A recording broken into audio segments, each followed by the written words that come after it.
HR is evolving from being seen as a cost center to becoming a strategic driver of organizational health, culture, and long-term success. This webinar introduces a bold new vision for the HR profession, one that prioritizes people development and cultural health alongside compliance, creating stronger and more resilient organizations. Drawing from his new book, The HR Renaissance, From Legal Guard to Growth Partner, Jathan Janove will share how HR leaders can move beyond a narrow compliance focus and instead embrace practices that foster trust, engagement, and performance. Before we bring Jathan on stage, we have a quick video message to play for you from SHRM President and CEO Johnny C. Taylor Jr., with his thoughts on Jathan's new book, The HR Renaissance, Transforming from Legal Guard to Growth Partner. Let's check out this video from Johnny. I have the pleasure of introducing my longtime friend and colleague, Jathan Janove, a man who's never been afraid to challenge convention and push our profession forward. With roots as both an employee side and management attorney, we share that, and now as an organizational development consultant and executive coach, we share that as well. Jathan brings much needed insights to the HR profession. His work centers on something we at SHRM care deeply about, and that is creating strong, healthy workplace cultures focused on people development. Now, let me be clear. Compliance still matters. In fact, it really matters right now. But it shouldn't come at the expense of creating a culture where people can grow, thrive, and contribute at their highest level. Years ago, I asked Jathan to bring this idea to life in a SHRM column called Putting Humanity into HR Compliance. And I'm proud to see this message live on and evolve in his new book, The HR Renaissance. I highly, highly recommend giving it a read. So, hope you find today's session not only insightful, but practical for your day-to-day work. And I hope our paths cross soon, whether at our annual conference or one of the many SHRM events we host throughout the year. Thank you, my friends, and good luck, Jathan. We want to mention that Jathan's book is available on Amazon. And if you're interested in bulk orders, you can head to porchlight.com. With preliminaries out of the way, I'm pleased to welcome to the stage Jathan Janove to get today's session underway. Jathan, welcome to the stage. The floor is yours. Thank you, Tony, and thank you, Johnny.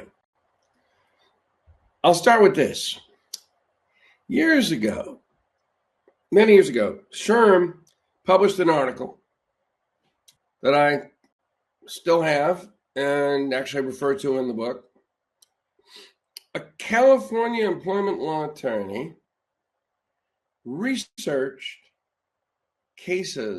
court cases in California, state and federal, where performance reviews were deemed to be material facts. She found 40 such cases. In 39 of the 40, guess which side was using the review? 39 out of 40. The plaintiff side, to undercut management's decision. And only one lonely little case was it management propounding the performance review to support its position, which of course goes to show that performance reviews are highly valuable with tremendous return on investment if you're a plaintiff's attorney.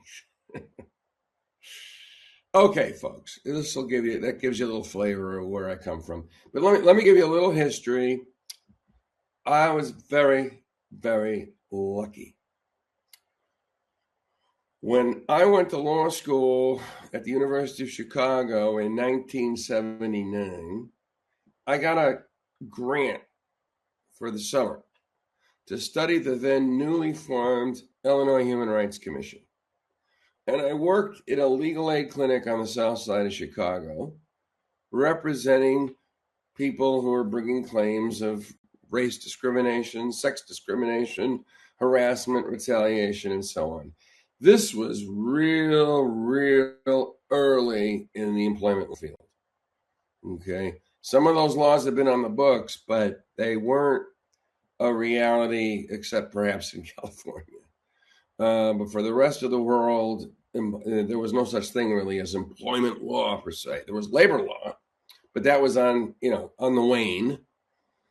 So I had a chance to actually try cases as a student, employment law cases on the plaintiff side. I then moved to Utah and joined a corporate firm. And employment law cases started to trickle in. Nobody in my firm had ever handled one of those. So it was give it to the kid.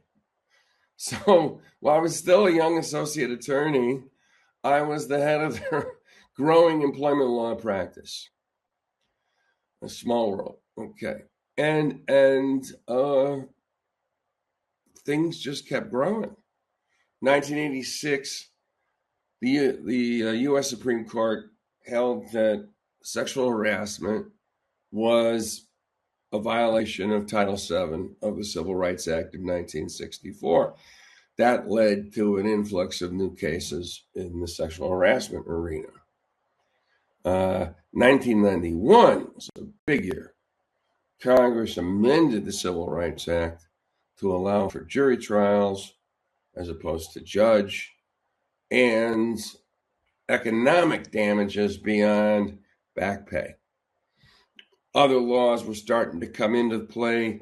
The Age Discrimination in Employment Act, the FMLA, the ADA, and a number of states were getting into the act too in terms of coming up with their own protected classes, protected activities. And so in the 90s, the profession just took off. And I was able to start my own firm. By this point, I had switched from, a mixed practice or a plaintiffs-oriented practice to a management practice. And I had my own firm in the 1990s, and then later moved to Portland, Oregon. And then I joined, and I was actually a managing shareholder of the Portland and Seattle offices of a huge international employment firm. So I've been there throughout this. And then I left the practice of law about 10 years ago in order to be a full-time executive leadership coach and an organization consultant and an HR consultant. And I didn't want my attorney status to get in the way. I wanted to be a consultant and a coach, not their legal counsel. So that was kind of, where I come from and what my observations are. And this, and thanks to Johnny, I had an outlet in SHRM publications on this, putting HR, humanity into HR. So that's a little bit of the background. Now, what are some of the biggest mistakes or wrong turns that I think the HR profession has taken? Starts with risk.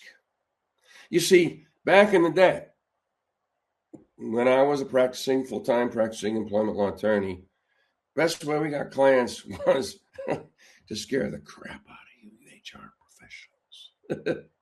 We'd share the horror stories of the horror stories, okay? And we would emphasize obsession with risk avoidance. You got to do this. You got to do that. You got to avoid that. I mean, that's, was great for business. But it started to pigeonhole and put HR on the wrong path. What I call the compliance cop, which I'll talk more about, versus coach. And it moved the profession from what it should be, which is risk management, a nuanced approach, okay, to total risk aversion. I mentioned I went to the University of Chicago Law School, which was known as the bastion of economics and law. One of my professors, Richard Posner, later a federal judge, on and on, he made us analyze cases in economic terms, meaning what is the cost of prevention compared to the probability of loss and the magnitude of loss? What are the options? There's the risk averse. I'm not taking any chances. It's the foundation of the insurance industry. There's risk prefer. Okay. He's at the table and he says, honey, I know this is our rent money, but I'm feeling good about this one. That's a risk prefer. And then there's the risk neutral, which is the nuanced. We accept risk, now we manage risk. Okay. So we look at what is the cost of prevention. We look at what is the probability of loss and the magnitude of loss. I mean, if I come to a busy intersection and I need to cross the street, okay, risk averse is, even though I need to, I'm not going to because I might get hit by a car or a bus. Okay. Risk prefer is I'm just going to run out there and, take my chances. Risk neutral is maybe I wait for the signal to turn and maybe I still look both ways. Minimal cost, or what Professor Posner called burden, compared to a very, very low probability of loss, but a high magnitude. So it's worth something. So what I've been trying to do, first as an attorney, now in this world, is to help HR break out of this risk averse, into risk management. That's kind of the overall. And a huge benefit of that is it naturally moves you from cop to coach. Cop is everything's black and white. Well, we lawyers know, unlike HR folks that haven't been in court, that have really litigated these things, that actually just about everything has some gray in it. There are nuances. And so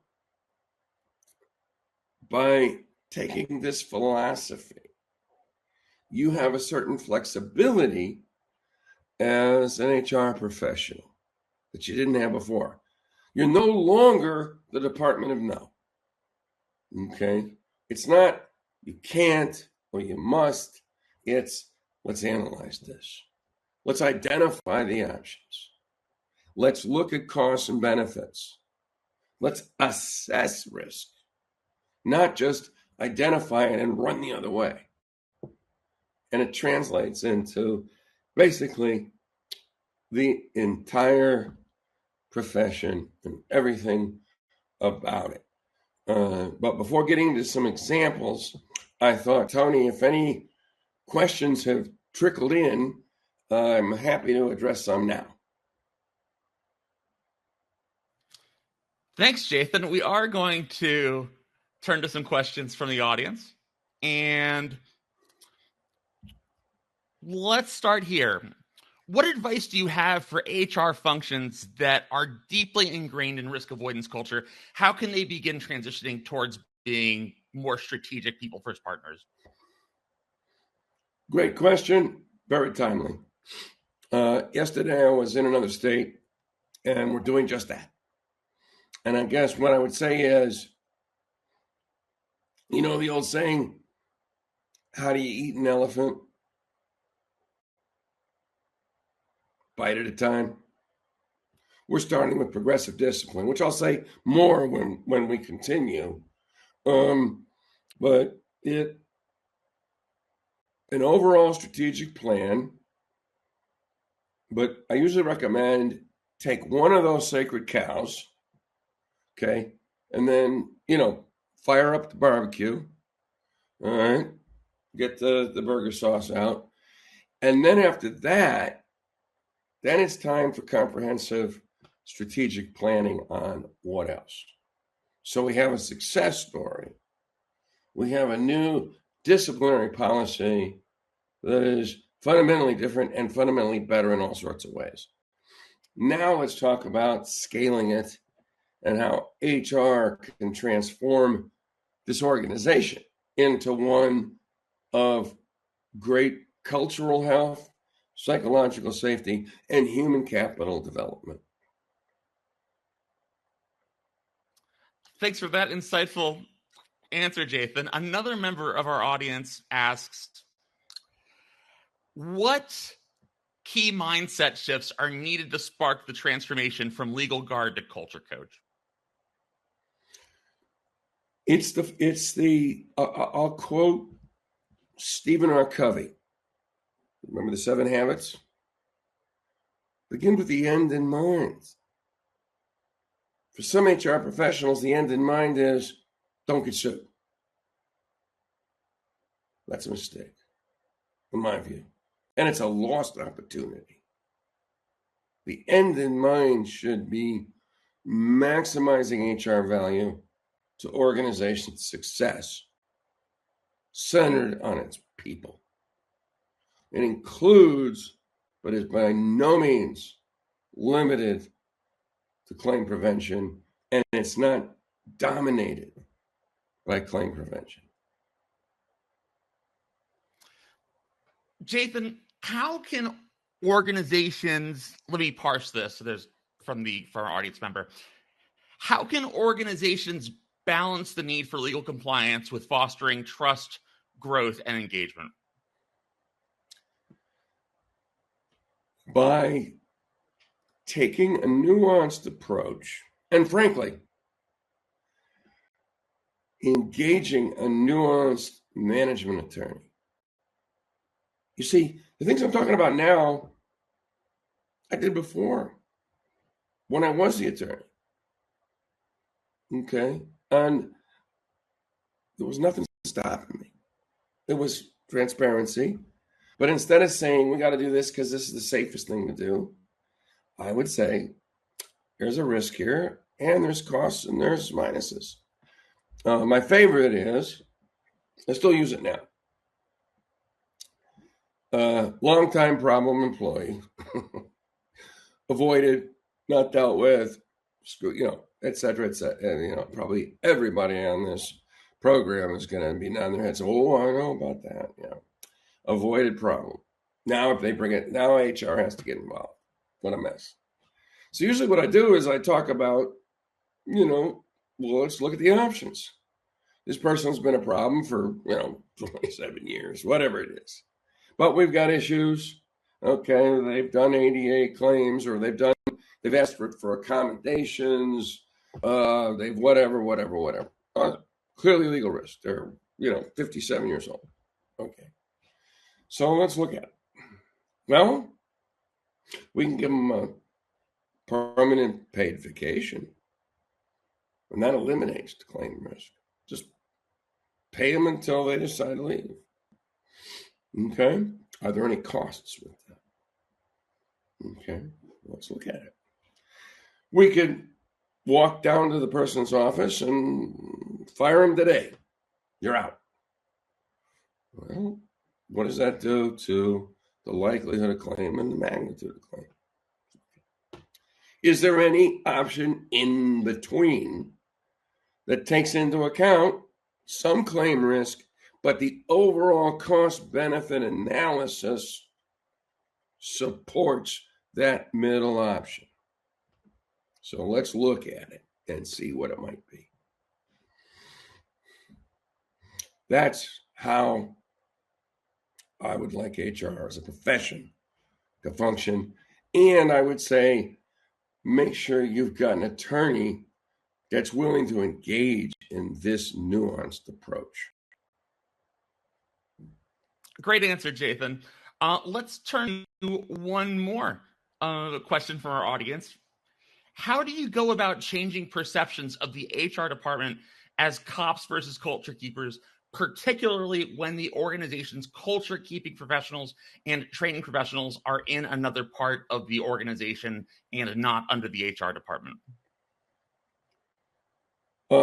It's simple but hard. You've got to get the CEO excited about the possibility. Because if you do, you watch how the changes happen. So like the company I'm working with was working with out of state yesterday. Okay. CEO is not in our meetings. CEO's got gazillion other CEO things. The CEO has said, this is the direction I want this organization to move in. HR, Jathan, legal counsel, get after it. And then you'll make recommendations. What those recommendations may be, that all those learning functions and training, they're all put under HR. In some organizations, HR is they're under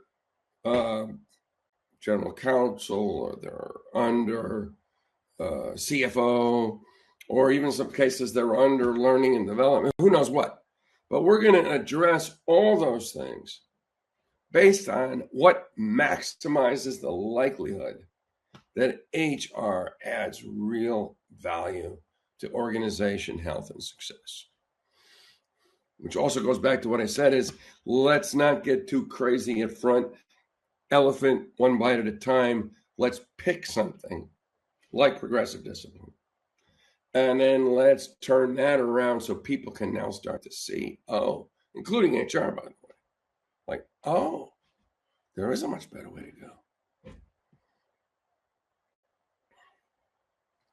Jathan, with that Q&A break, let's hand back to you. Sure. Well, and this kind of, the questions sort of tee up what else I wanted to share. In the book, I take on a whole bunch of sacred cows, job descriptions, how HR approaches employee selection, handbooks. Oh my God, handbooks. Don't get me started on handbooks. I took a handbook for a client, 34,000 words. I cut it to 2,200. Okay. This horrible practice of slapping a policy on it. Okay. A couple people are abusing expense reimbursement. So what do? Well, we created a 19-page reimbursement. I'm not making this up. A 19-page expense reimbursement policy and program. Jathan, could you go? I want you to go visit our clients on the West Coast here. So get after it. And I'm going, oh no, I'm going to max out my credit cards. I got to go through this nightmare of a process. Boys, can I just Zoom? Okay. Silliness. Performance reviews. Well, I mentioned them before. DEI. Okay. Obviously DEI is kind of in the sights of the Republican administration, but there's part of that's because it's taken a preaching approach versus a pragmatic approach. There is a pragmatic approach that produces results with DEI, but preaching ain't part of it. Anti-harassment. How do you prevent harassment? Again, I've been talking about this forever. Okay. It's not a matter of scaring people. It's helping people understand what slippery slopes are and how to address them. Onboarding, that's another one. Okay. Turn that into a way to start cementing the relationship versus this horrible, mind-numbing box-checking exercise rooted in compliance. So every sacred cow I address from that overall perspective.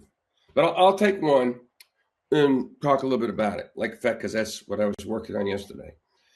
And that's what I call the ultimate oxymoron: progressive discipline. Oh my gosh, progressive discipline. First verbal, second written, first warning, PIP, performance improvement plan, PIP. Okay, last chance agreement, disciplinary suspension. Oh my gosh, demotion, disciplinary demotion. Throw all of that out. And that's what we're doing. And that's what I've done. All of it's gone. Now, you might be saying, well, you got to do something, Jathan, because people will act in ways that are problematic. Are you just saying let people do whatever they want? No, not at all. This way actually ensures accountability. You use three things instead, which I describe in greater detail in the book, and also my columns. The no fear conversation. the Crossroads conversation, and the same day summary. That's it. So the entire process centers on that. And in fact, the policy, the draft that we're submitting, first to legal counsel and then to the C-suite, is called Discipline, Discharge, and Dignity, using those three tools. Okay. The no fear, FEAR, which is F stands for frame, short, tight opening. E is for explore, open-ended questions, curiosity-based questions. A is acknowledge, where they acknowledge that you understand them, not the other way around. This was also a pioneering thing from Steve Covey. Okay. And then last, you respond. Whereas if you notice, we are all hair trigger responders. But in the no fear, that comes last. So the frame is simple, succinct, straightforward, no judgment, no characterization. Jathan, it's 8:10. Your shift begins at 8. What happened? That's a no fear. Not you're late, not what the hell's wrong with you, just a statement of the facts. Shift begins at 8. It's 8:10. What happened? And then you go into listening mode. Okay? That's the no fear. Now, Crossroads is if it's a serious offense, but not so much that you think it warrants immediate discharge. Or if the attendance problem continues, you have a Crossroads conversation. Okay? Jathan, we met 2 weeks ago when you arrived at 8:10. You made a commitment to being here on time. And as you recall, I sent you an email with a short summary. This is your same day summary, confirming that commitment. And the next week you came in at 8:15 on Wednesday. And then we had another discussion. And I sent you another summary and you made another commitment. Now here it is, 8:20. We need to discuss whether it's time to part ways. Okay? Because the current status quo cannot continue. We need you in that position at 8 for us to do our job and serve our customers. And if we can't get that with you, then I've got to get somebody else in that position. So we're at the crossroads. So either we just agree the fit's not right and we say goodbye today, or if you think there's some intervention, some step that hasn't been taken, some solution by which I can count on you going forward, sustain. Okay? I'm open to listening. So, Jathan, what's your decision? What do you want? What do you think? And a lot of the time they'll say, the job's not right for me. So long. Easy, no risk. Away they go. Sometimes they'll say, well, no, I really want to do this. And then you go into listening mode. Well, what will give us confidence that this problem won't continue? What is it you're going to do differently that you'll commit to doing differently going forward? And let's say they say something that you think is viable. You say, all right, I understand. Okay, this can't continue. And if we have this problem again, we do need to say goodbye. You understand that? Yes, I do. And then you do a same day summary. To Jathan, from you, date. Okay.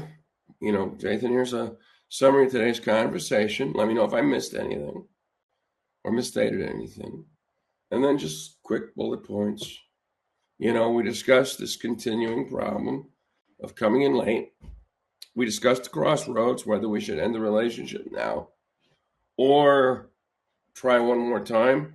You asked for that opportunity, and you said you were going to do the following so that we can have confidence that you will be here on consistently and sustainedly going forward.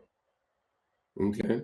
Otherwise, we will part company and you'll need to move on to other employment. That's it. I'm sure there'll be some questions on that, but let me cover just really quickly, and then we'll open it up because I know there'll be questions about that, and possibly time permitting on some of those other sacred cows, which I'm happy to address too if there's time. So what am I trying to do here? And what am I trying to support? And what is it that Johnny Taylor likes? This is a humanistic, solutionary approach to everything. There's no cop here. There's no compliance here. There's no risk avoidance obsession. It's humanistic at all times, all levels. It's solution-oriented, not judgment-oriented. And what I found, and what others in HR have found, and I share some success stories,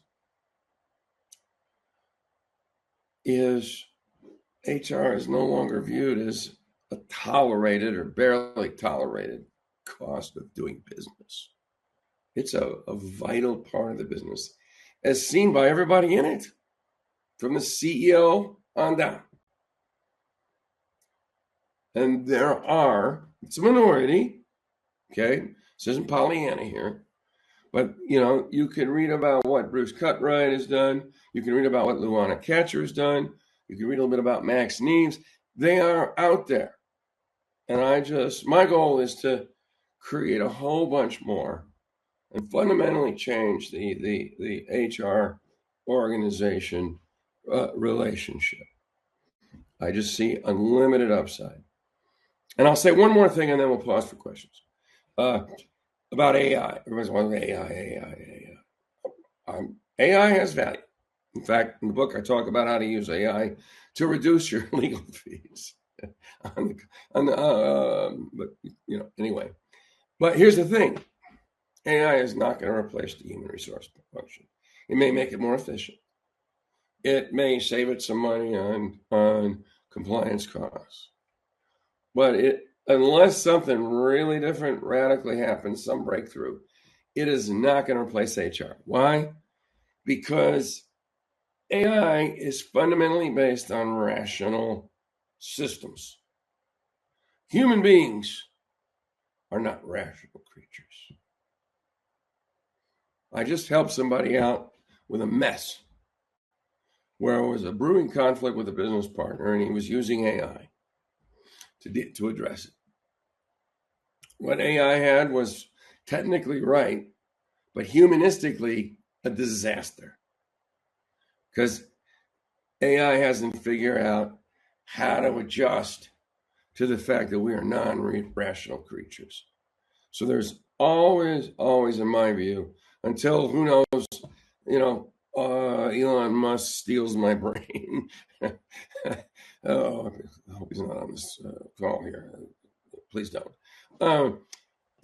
There's always going to be a need, conflict resolution. I mean, so many things. So I'm very bullish about the HR profession. Also, I wrote a 2-part series for HR Magazine on HR burnout, which is really a big deal. It's the HR profession is kind of leading the way in burnout, and absolutely doesn't have to be and shouldn't be. Okay, and there is a path to fundamentally change that to where you truly feel lucky that you ended up in the HR profession. So that's what I have to say overall. I think we still have some time for questions, Tony. Happy to get them. Let's get to them, Jathan. And we'll start here. There have been a couple of questions about employee handbooks. Should we still have handbooks, or should we move everything to policies to keep up with all the changes in state law, federal law, and organizational changes? Well, there's different parts to that question.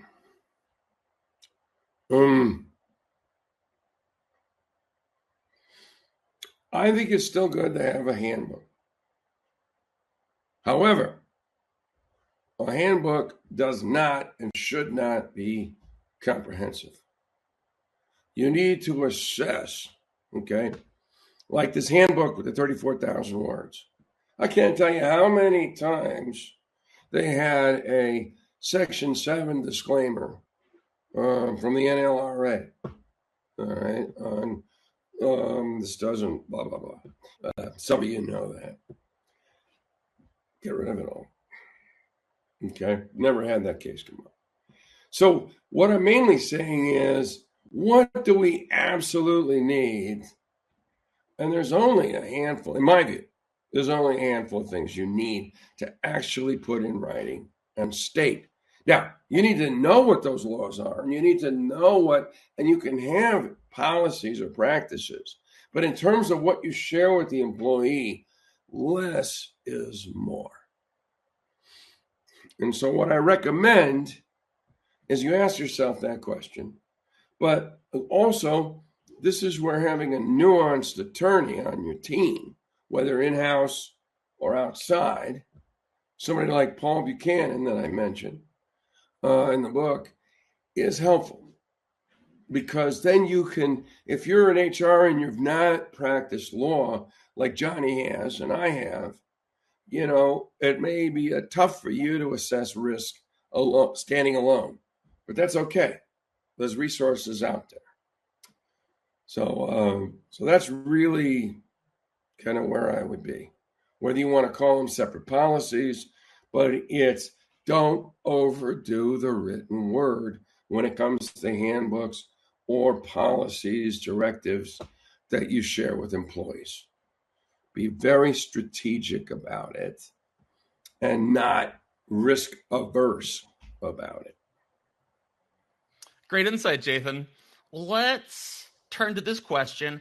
Production managers often have a large number of direct reports, which makes it difficult to monitor individual attendance.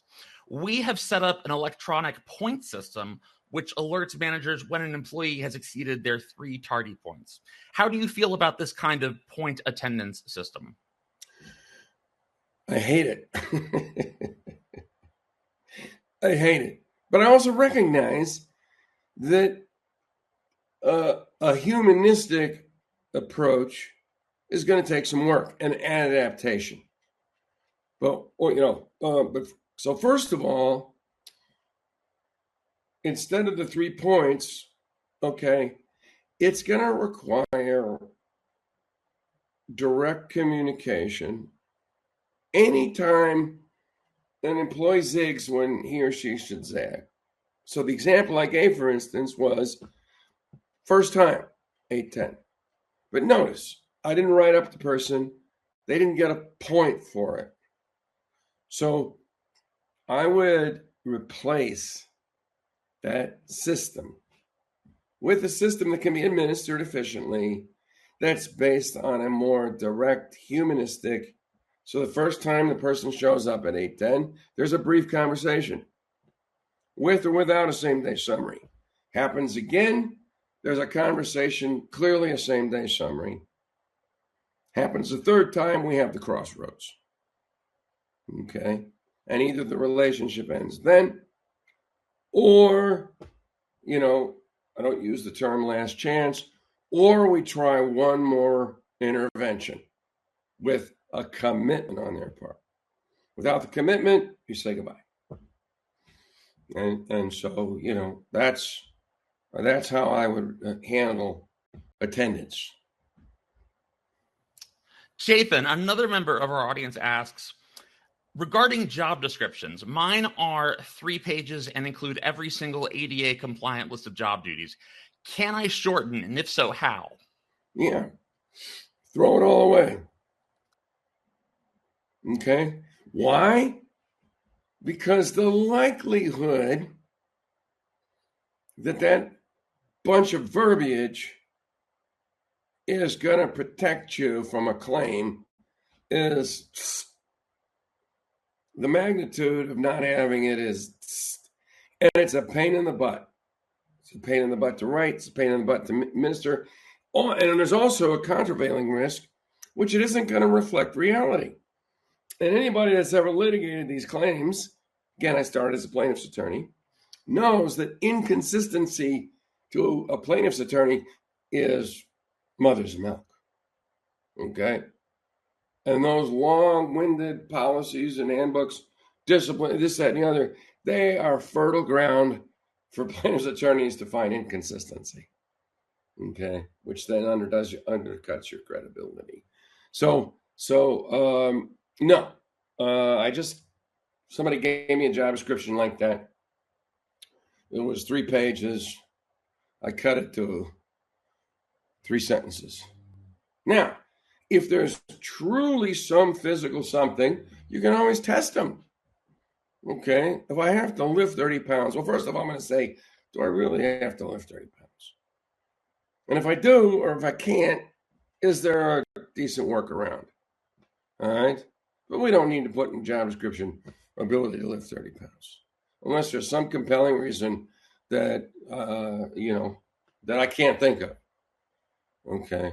So, to me, and I talk about the STAR profile in the book, the job description shouldn't be technically what's expected.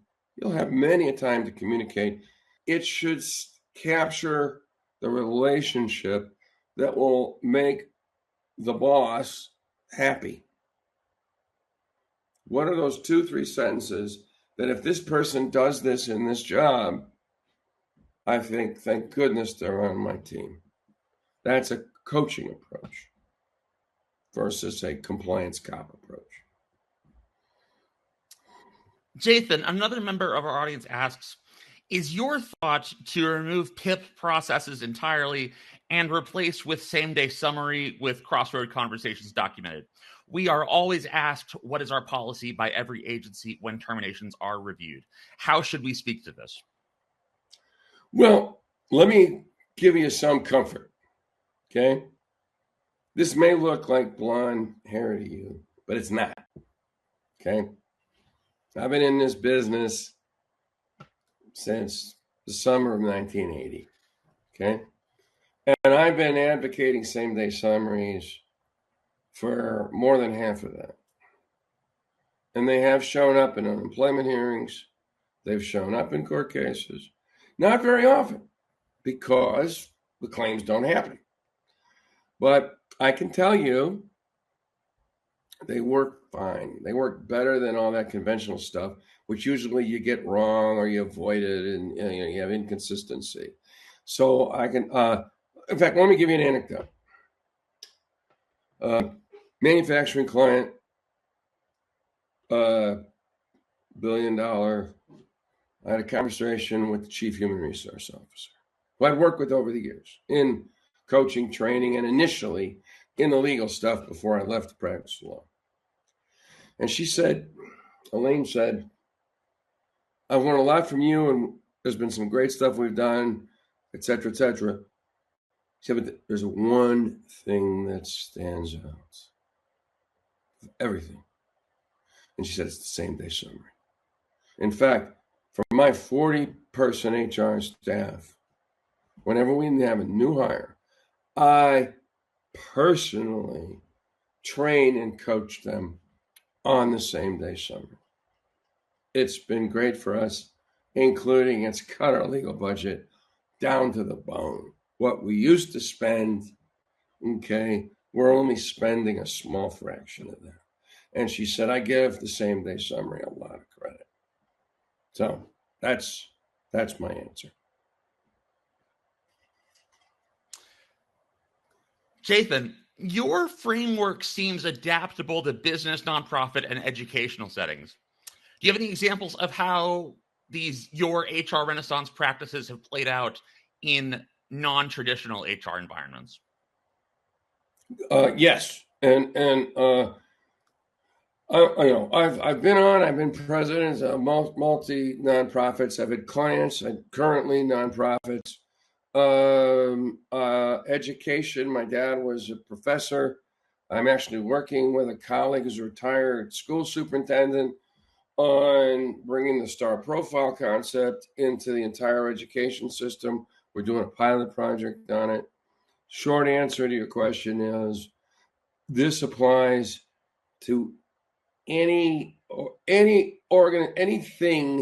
that involves more than one human being to be successful. I've had people apply it to marriage, star profile. The point is if you have more than one human being that are necessary for success, both of whom, like all other Homo sapiens, are non-rational creatures, myself included. These are the kinds of things that are going to be of great service to them.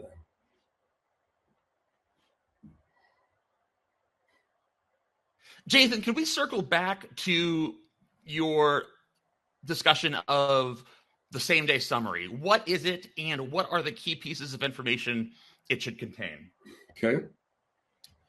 The same-day summary is a short, succinct, and frankly, I call it the same-day summary, meaning it's within a day.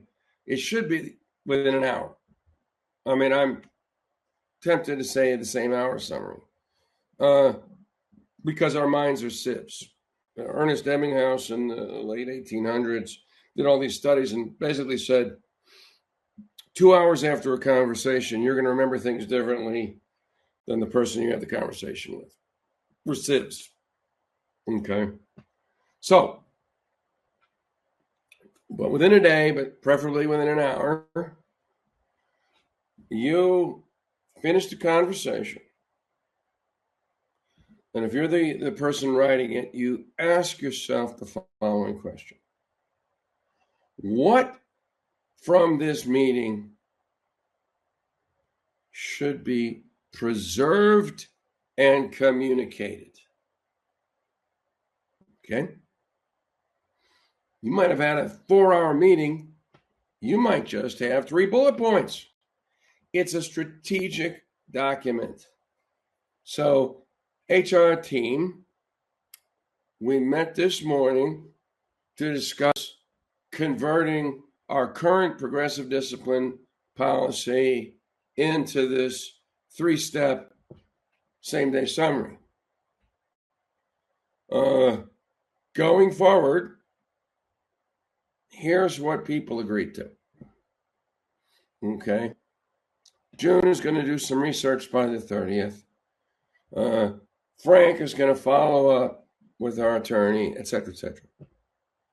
Let me know if I missed or misstated anything. Hit send. So in other words, what I'm trying to show is the same-day summary is not at all limited and shouldn't be limited to disciplinary situations. The same-day summary applies to any conversation that you think is significant and where it's possible that things could go wrong. It might be with a client. It might be with a customer. It might be with a vendor. It might be a discussion. It might be a capturing of a meeting. It might be a discussion with an employee that's not disciplinary, but just making sure to help us stay aligned. That's the concept. Jathan, here's another question for our audience. Do you recommend a template for the same-day summary, or do we just keep it informal? I have a template. Not sure how to get it. It's very simple. I mean, I think I just said it, but I'll sometimes, and it's also in the book. But it's basically a prompt from date, subject, opening. Here's a summary of key points. Let me know if I missed or misstated anything. Bullet points, okay, with some prompting questions about what needs to be preserved. Okay. The other thing I'd say is, again, huge upside for HR. Because when HR gets the same day summary down and can coach managers on it, on its proper use, nobody that I know of has ever nailed the same day summary in the first try, which is why I usually say, send me a draft. But usually by the third try, they've got it down. They don't need me anymore. Same thing. HR, first of all, needs to master it. It's not huge, but don't assume it's automatic either. And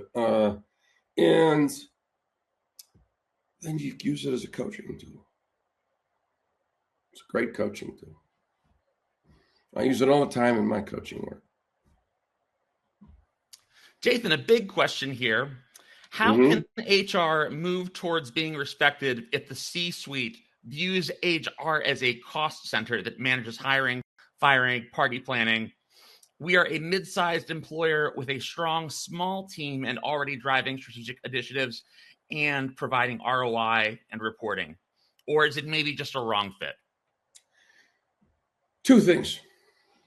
One is, if you're passionate about what I'm talking about, okay, and you don't see any hope where you are, then you should be thinking about your next move career-wise. That's point one. Point two is, don't assume because of what today's reality is that it's a lost cause. It may be, but I can tell you, because I coach a lot of CEOs, CFOs, see this, see that, other than CHRO. I'm going to do that too.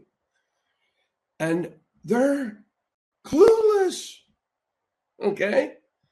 They have no idea of the potential of HR. It's like you're speaking a foreign language. But if you can get them to the point of going, ooh, oh, and I share a couple of stories in the book about that, where they're just, well, the company that I was with yesterday, and over there, okay, when I first I was coaching the CEO, and I started to talk about this stuff, and he was like, oh, well, yesterday it was the HR team that was, oh, so I would not assume that there's no hope. Okay, they got to be educated. You got to start and that's why I said about eating the elephant one bite at a time. Take something that, to me, that my favorite is progressive discipline, because it's so horrible and it's so easily fixable. But whatever it is, performance reviews. I mean, that's another one that's horrible and fixable. But if not, keep your eyes open for an opportunity.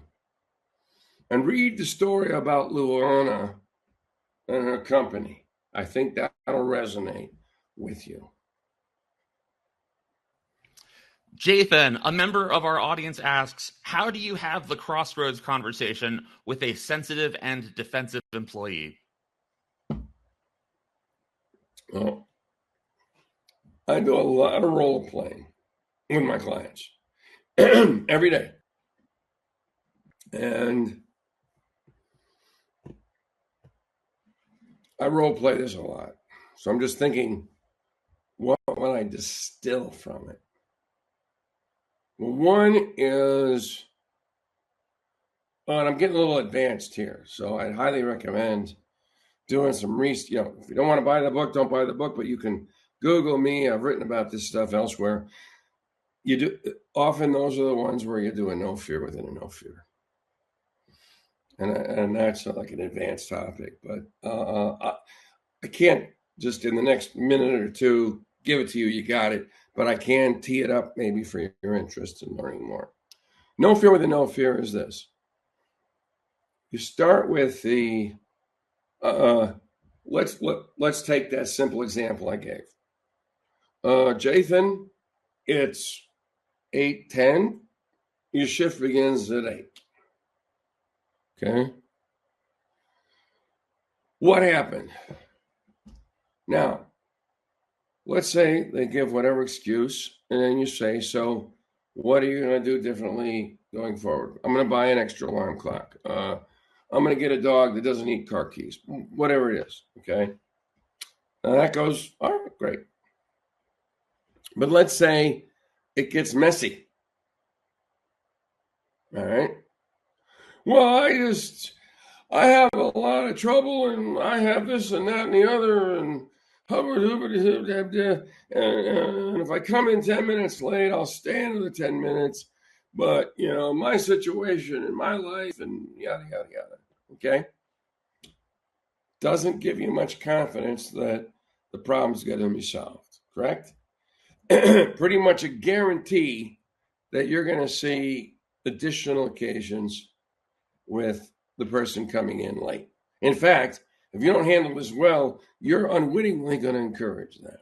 Again, it's that non-rational part of even the brain. So how do you handle it? You have what I call a no fear within a no fear. Well, Jathan, let me see if I understand you. Okay. Okay, is that right? Well, I got to tell you, I got a problem with that response. Because to me, what that response is saying is what happened today is going to happen again.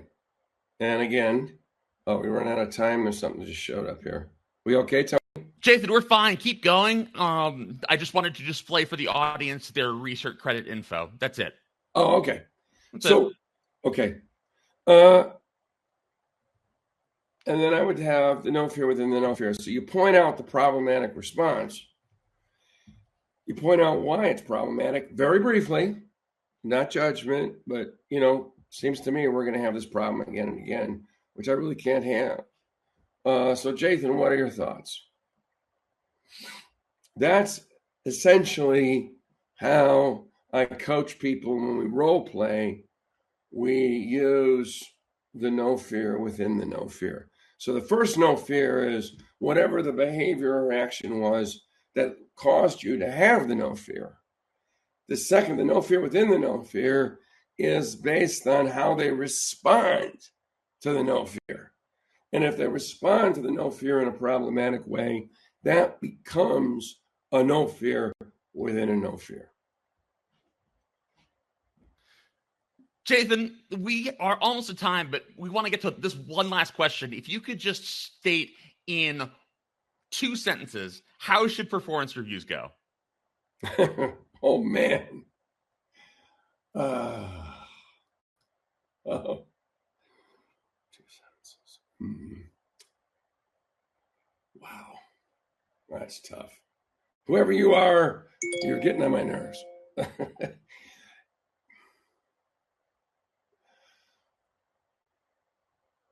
You should replace the performance review with the star profile. Okay. That's 1 sentence. Well, or it could be with a which. We'll just call it a second sentence. Which is fundamentally not performance-centric, but relationship-centric. And actually, if we put a comma in a which, that gives me 1 sentence, so I get 1 more sentence. Because if you get the star profile, if you get the relationship right, you'll get the performance right. There, 2 sentences. There you go. Thanks, Jathan. With that, we are going to bring our session to a close shortly, but please stay with us for a couple of closing announcements. You can claim a PDC credit by entering this code into your SHRM activity portal or by providing all the program's details to your certification provider. We're going to be closing the program window in the next 30-ish seconds. You have that time to take down that SHRM activity ID. If you're viewing the program live in a post-webinar email, you'll also receive a link to complete a post-webinar survey. We hope to take a few moments to fill out the survey. It helps us assess this event and plan for future ones. Before we sign off, we want to thank our presenter, Jathan Janove, for all of the actionable information and thought leadership he's shared today. Finally, we want to thank you, our audience, for tuning in and for choosing SHRM for HR webinars. That concludes today's program.